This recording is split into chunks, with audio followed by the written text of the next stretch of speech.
What happened while we were away, brought to you by something rotten in the Keystone State. The same state that gave us the legends like Jerry Sandusky, the artist formerly known as Richard Levine, the artist formerly known as Will Thomas, and the deciding vote for Obamacare, signaled last night they're having a hard time deciding who they like better. A hedge fund bro by the name of Dave McCormick, or a lefty gun control and sex change nut by the name of Dr. Ounce. With 94% of the vote in, just 0.2 of a point are separating Dr. Ounce and Dave McCormick, with upstart candidate Kathy Barnett finishing a disappointing third at 24.8%. Thanks to a smear campaign by close allies of Trump and the fact that name ID is the only thing that matters in a state and nation full of low-information voters, Pennsylvania will be stuck with a runoff, likely between the aforementioned lefty and that hedge fund bro. Moving on, Wyoming's Cynthia Lummis was one of only 11 senators who voted against advancing $40 billion in aid to Ukraine yesterday. She's one of only 5 senators in the country with an A Liberty score at Conservative Review. She's also apparently a puke. Speaking at the University of Wyoming's commencement ceremony recently, she said this: "There are those in government who believe not that the Creator endowed us with inalienable rights, as the founders of our nation acknowledged in the Declaration of Independence, but that government created those rights, and that government should redefine those rights, including our rights to freedom of speech, religion, property, assembly, and to keep and bear arms. Even fundamental scientific truths, such as the existence of 2 sexes, male and female, are subject to challenge these days." Now she's apologizing, saying, quote, "It was never my intention to make anyone feel unwelcomed or disrespected." Finland and Sweden have now officially applied to join the North Atlantic Treaty Organization. The joining of 2 Slavic neighbors of Russia to NATO is a crossing of a Rubicon of sorts, and we're still waiting for either Europe or Putin to call each other's bluff.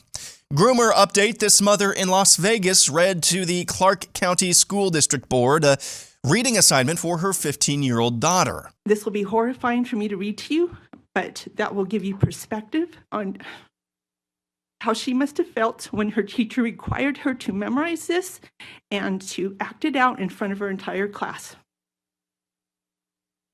I don't love you. It's not you. It's just, I don't like your dick, or any dick in that case. I cheated, Joe." I'm sorry. This is propaganda. Forgive me. Excuse me. I don't. Thank you so much for your. Thank you for your comment. Forgive me. We're not using profanity. Are you? Okay.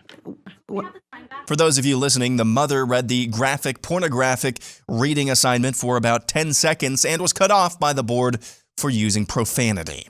According to the UK Daily Mail, tax filings by one of the founders of the Black Lives Matter organization, Patrice Cullors, paid her baby daddy nearly $1 million for quote-unquote creative services, and paid her brother also nearly $1 million for quote-unquote security services out of the BLM nonprofits funds.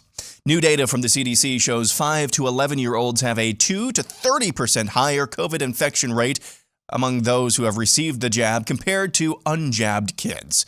The View has some thoughts on Fox News' Tucker Carlson. Tucker Carlson has, in a country of 326 million people, we have grown, he has 3 million listeners. He's almost irrelevant if you think about it. And I think maybe that's the way to go with him. Just ignore him. Some of the latest publicly available data shows The View has a hair over 2 million viewers per episode. And finally, Project Veritas is back at it again, capturing undercover video of a current executive at Twitter talking about the company's potential new owner, Elon Musk, and censorship on the platform. Wait until you hear what he says at the end. Well, right now we don't make profit, so it's going to say ideology, which is what's led us to not being profitable. The rest of us who have been here believe in something that's good for the planet and not just to give people free speech. Because again, like, these people really do believe in what we're doing. These are the policies we've put in place for misinformation or mislabeling media or whatever. Yeah. Why do you think this should be taken down? Yeah. Like, those are the questions they're going to ask him. Yeah. You know? Yeah. It's going to be hard for him to be like, oh, because people should make their own decision. It's like, no, but people don't know how to make a rational decision if you don't put out correct things that are supposed to be out in the public. He has Asperger's. Yeah, I know that. So he's special. You're special needs. You're literally special needs. So I can't even take what you're saying seriously. Targeting of tweets. Wait. You can read it. Let me see. And how to protect yourself. Groups like Project Veritas are active right now. Is that? It's like some group that's trying to just out the employees. Like they're trying to go on dates with them like this and record them and then go sell it to the New York Times and say this is what the Twitter employee just said. This is what's really happening. This is what they're telling us to not do. You're lucky that you met me organically because I would be questioning everything about you. Okay. And that's what happened while we were away.